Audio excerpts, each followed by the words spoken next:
नमस्कार मंडळी, मी गीता हळदणकर. माझ्या यूट्यूब चॅनलमध्ये तुमचे खूप खूप खूप खूप स्वागत आहे. तर मंडळी, आता शिमगोत्सव चालू आहे आणि शिमगोत्सव म्हणजे हा पारंपरिक खेळ आहे, पारंपरिक संस्कृती आहे ही. आणि शिमगोत्सवाच्या वेळी हे खेळ येत असतात आणि हे खेळ म्हणजे विविध गावातून येत असतात प्रत्येक वर्षी. आणि शिमगोत्सवामध्ये हा जो टिपरी डान्स आहे ना, तो सगळ्यात फेमस आणि खूप छान वाटतं टिपरी डान्स पाहताना. म्हणजे सुरुवातीला कसं ते असं स्लो खेळतात आणि नंतर एकदम फास्ट. आणि टिपरी म्हणजे थोडक्यात गरबा आपण म्हणू. थोडासा वेगळा प्रकार आहे. गरबा खेळायची वेगळी पद्धत असते आणि हा थोडासा वेगळा. आणि तुम्ही त्यांचा पोशाख पाहिलाच असेल की 400-500 वर्षापूर्वी जसा पोशाख असायचा तसा पोशाख यांचा असतो. म्हणजे डोक्याला फेटा आणि पूर्ण तो झब्बा. तर वेगळीच मजा असते. दरवर्षी बेनगी गावातले सुद्धा खेळे येत असतात. शेडेकरवाडी मधले बेनगी शेडेकरवाडी, तर त्यांचाही खेळ अतिशय उत्तम असा असतो. तर मी आता वाट बघते त्यांची, कारण गेल्या वर्षी पण काही खेळ आले होते त्या गावातले, तर ते आता येणार आहेत. तर तुम्हाला आजच्या व्हिडिओत पाहायला मिळणार आहे बेनगीमधील शेडेकरवाडी यांचा खेळ. हे व्हिडिओ शेवटपर्यंत पहा आणि या खेळामध्ये काय खासियत आहे, काय वेगळेपणा आहे, म्हणजे हा गरबापेक्षा खेळ कसा वेगळा आहे ते तुम्हाला पाहायला मिळेल. तेव्हा व्हिडिओ शेवटपर्यंत पहा आणि मंडळी, चॅनलमध्ये नवीन असले चॅनल सबस्क्राईब करा.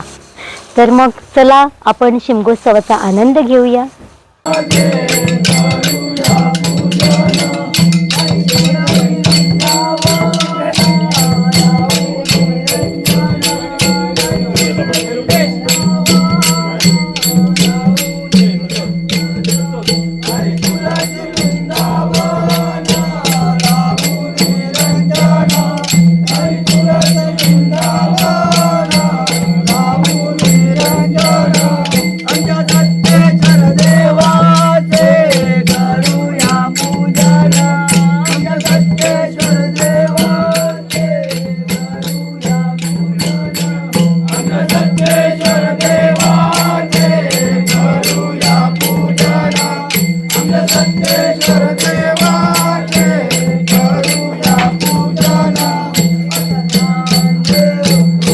पूर्वी 90% लोक हे गावात राहायचे. त्यामध्ये वेगवेगळ्या जातीचे लोक आपापल्या जातीनुसार व्यवसाय करायचे.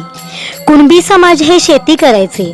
शेतकरी जीवन विचारात घेतले असता कवळ तोडणीनंतर होळीपर्यंतचा कालावधी जो आहे तो त्यांच्याकडे रिकामा वेळ असायचा. कोणतेच काम नसायचे. या वेळेस शेतकरी करमणूक म्हणून वेगवेगळी सोंग काढायचे व त्यासाठी गावोगावी जायचे. तीच शिमग्याची परंपरा अजून आत्ताच्या नवीन पिढीने टिकून ठेवली आहे.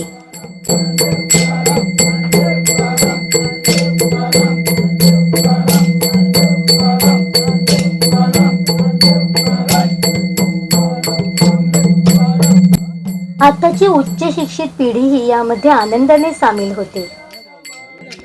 शिमग्यामध्ये गायली जाणारी गाणी ही पूर्वीपासून चालत आलेली आहेत.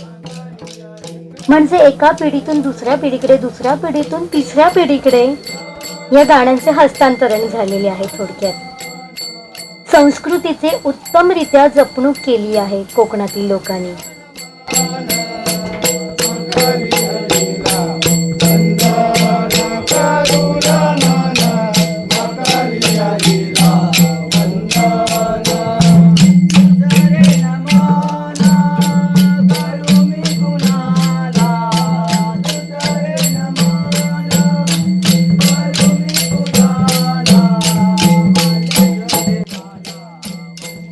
इतकी बुद्धिमान आणि हुशार होती ना पूर्वीची माणसं. म्हणजे लिरिक्स पण तेच, गाण्याचे बोल त्यांचेच, संगीतकारही तेच, वाद्यक पण तेच आणि नृत्यकार पण तेच. गाणी सुद्धा अर्थपूर्ण असायची आहेत.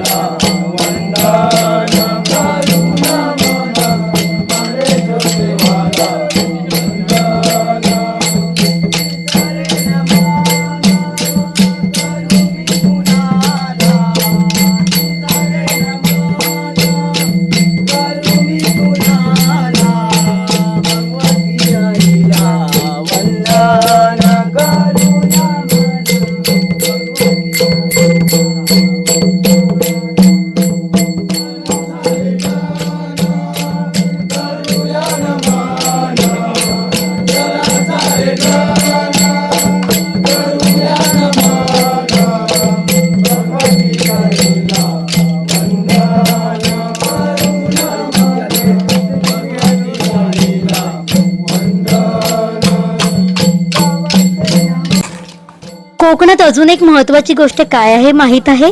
घरासमोर असणारं प्रशस्त अंगण आणि बसण्यासाठी असणारी बलावणी, याचसाठी हे प्रशस्त अंगण असतं. या अंगणात विविध प्रकारचे सांस्कृतिक कार्यक्रम पार पाडले जातात.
थँक्यू हा परत केल्याबद्दल. एक मिनिट युट्यूबला पाठवा.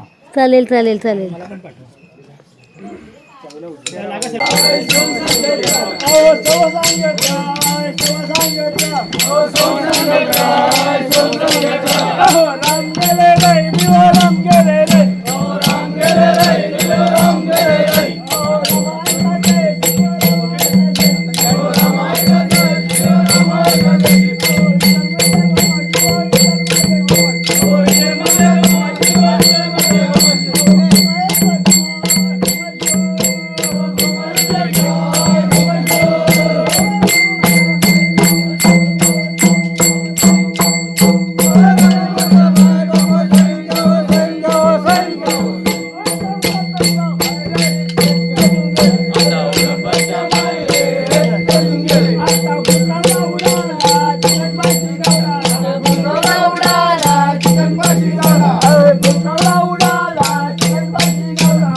तर मंडळी, या शिमग्याबद्दल तुम्हाला अजून काही माहिती असेल तर मला नक्की सांगा कमेंटमध्ये.